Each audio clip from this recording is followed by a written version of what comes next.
আমার first 2-3 days যাচ্ছে যে হাউ দিস হ্যাপেন, আমার মার কিভাবে শেষ নিঃশ্বাস গেছে বা আমার বাবার শেষ নিঃশ্বাস কিভাবে গেছে, আমি ওইটাতেই ফোকাস, আমার ওই মেন্টালিটিটা ওইখানেই পড়ে আছে। এই যে ঘটনা যেটা ঘটছে, আমি যদি আমাকে জিজ্ঞেস করেন যে হাউ দিস পসিবল, আমার আইডিয়া থেকে আমি বলতে পারি যে এটা মোর দেন 1%. 1% can murder 3% in same time.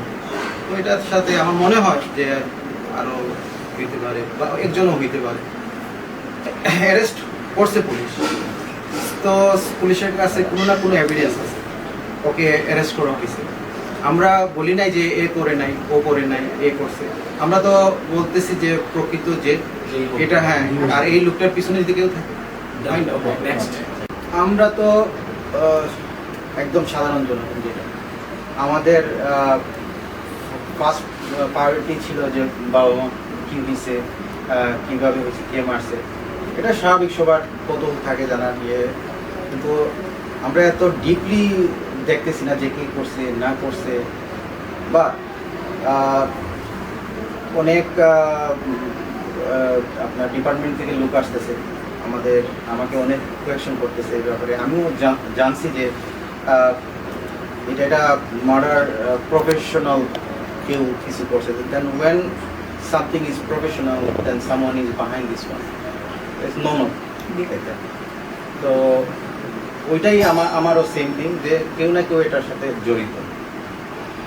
আর এখন কে জড়িত এটা তো আর আপনি পয়েন্টিং বা কিল করতে হবে না। আমাদের টপ ডিপার্টমেন্টগুলো আছে, টপ অফিসাররা, ওরা ভালো করতে পারবে, জানতে পারবে, দেন আমরাও জানবো।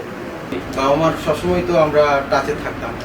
তো আমি পার্সোনালি আমারটা বলতেছি, আমি যখন ফোন করতাম তখন কথা হইতো মার সাথে, তখন তো আর আমরা জিজ্ঞেস করি কাজের মেয়ে কতদিন হয়েছে, কে রাখছে না, মা কেমন আছো, মা খাইছো, মা ওষুধ খাইছো, এনি প্রবলেম।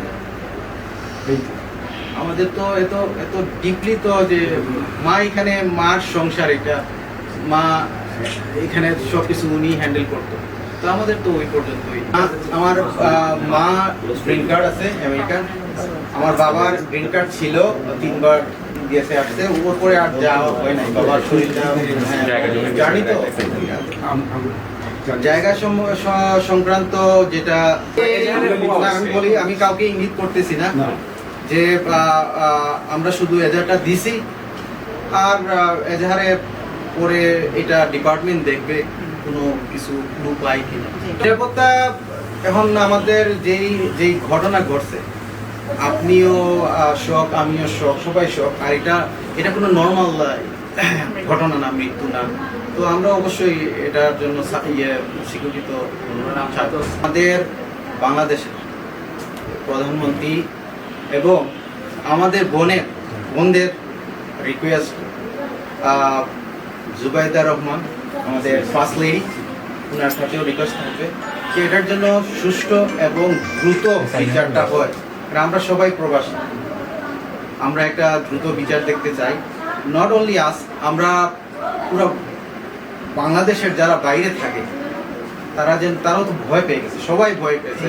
আমাদের সিলেটের অনেক লোকের মা বাবা এখানে, অনেক লোক, হয়তো আমাদের এটা মজবুরি যে আমরা কাজ করতে হয়, বাইরে যাই আমাদের ইয়ে করতে হয়, তখন মা বাপ দেশেই থাকে বেশিরভাগ করে। তো সবাই ভয় পেয়ে গেছে। তো এটার জন্য আমরা অবশ্যই রিকোয়েস্ট করবো যে এইরকম ঘটনা যেন আর না ঘটে, একটা সুষ্ঠু নিরপেক্ষ একটা এটার রেজাল্ট আসুক, আর যেই করছে এর জন্য ফাঁসি হয়, এটার অন্য আমাদের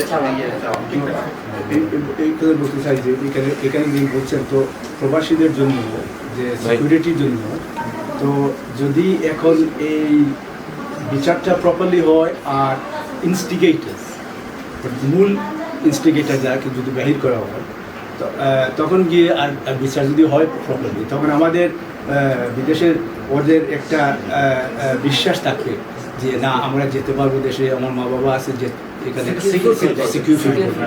so this is a national issue, in fact it's an international issue.